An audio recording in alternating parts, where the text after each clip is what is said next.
আজকে আমাদের বয়স্ক মা বাবাদের যেটা সবথেকে বড় প্রবলেম এসে দাঁড়ায় সেটা হচ্ছে শ্বাসকষ্ট। প্রত্যেকেরই ঘরে ঘরে দেখবেন শ্বাসকষ্ট সমস্যা রয়েছে।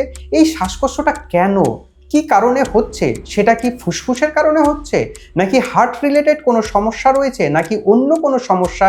সেটাই আমরা আজকে খুঁজে বের করব এবং সেটা নিয়েই আমরা চলুন আলোচনা করি।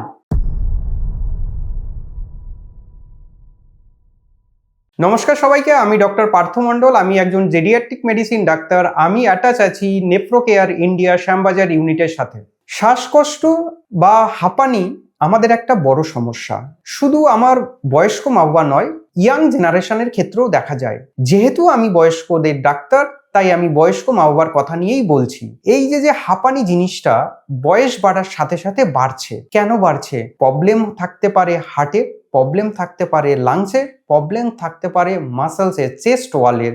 আজকে আমাদের বয়স বাড়ার সাথে সাথে আমরা জানি আমাদের হার্টের নানান রকম চেঞ্জেস হতে পারে। সেটা হার্টের মাসেলসে প্রবলেম হতে পারে ভালভ যেগুলো রয়েছে সেই ভালভের সমস্যা হতে পারে পুরো টোটাল যে হার্টটা রয়েছে, হার্টের পেরিকার্ডিয়াম রয়েছে, সেখানে হতে পারে।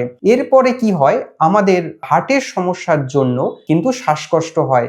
সেটা কি করে বুঝবো? সেটা বোঝার জন্য আমাদের পেশেন্ট কিন্তু বুকে ব্যথা নিয়ে আসতে পারে এবং তার সাথে সাথে তার শ্বাসকষ্ট হবে। এবং লাংস জনিত, ফুসফুস জনিত কারণে যখন পেশেন্টের শ্বাসকষ্ট হবে, অনেক পেশেন্ট থাকে সিওপিডির পেশেন্ট, অনেক পেশেন্ট থাকে যেহেতু স্মোকিং করেন তাদের ফাইব্রোসিসের পেশেন্ট, সেই সমস্ত কারণেও কিন্তু আমাদের শ্বাসকষ্ট হতে পারে। আমাদের উপরে রয়েছে বুকের মাসেলস, সেই কেস যেটা হচ্ছে গিয়ে চেস্ট রিব, সেখানে কোনো সমস্যা হলেও কিন্তু আমাদের মা বাবারা শ্বাসকষ্ট নিয়ে আমাদের কাছে আসতে পারেন। তো এই সমস্ত শ্বাসকষ্ট থেকে আমরা কি করে মা বাবাকে ঠিকঠাক রাখতে পারবো সেটাই আমরা তার চেষ্টা করছি। এবং আমরা প্রথমেই রোগটাকে ধরবো এবং তার প্রপার ট্রিটমেন্ট করব।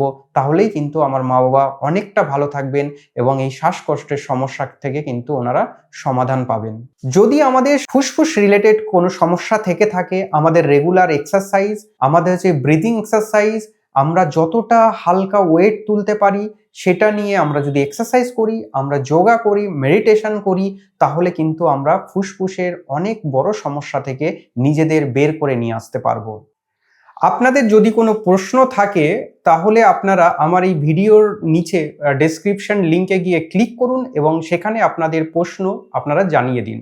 Nephro care India expert nutritionist রয়েছে। যদি আপনাদের নিউট্রিশন পার্ট নিয়ে কোনো ইনকোয়ারি থাকে, যা প্রশ্ন থাকে, তাহলে আপনারা যোগাযোগ করুন নিচে দেওয়ার নাম্বারটির সাথে। এছাড়াও রয়েছে মুক্তি যোগা প্রোগ্রাম। সেখানে যদি আপনাদের কোনো রকম রিহ্যাবিলিটেশন বা রেগুলার এক্সারসাইজ, ফিজিওথেরাপি দরকার হয়, যোগার দরকার হয়, তাহলে আপনারা কিন্তু যোগাযোগ করবেন। এছাড়াও আমাদের এক্সপার্ট ডক্টরস টিম রয়েছেন 24/7 আওয়ার্স। আপনাদের যে কোনো সমস্যা, যে কোনো প্রবলেম হলে আপনারা আমাদের সাথে যোগাযোগ করুন। আমরা সবসময় আপনাদের পাশে আছি। আমরা যতটা পারি আপনাদের সাহায্য করব। আমি আমার ভিডিও শেষ করছি। আপনারা সবাই ভালো থাকবেন, সুস্থ থাকবেন। নমস্কার।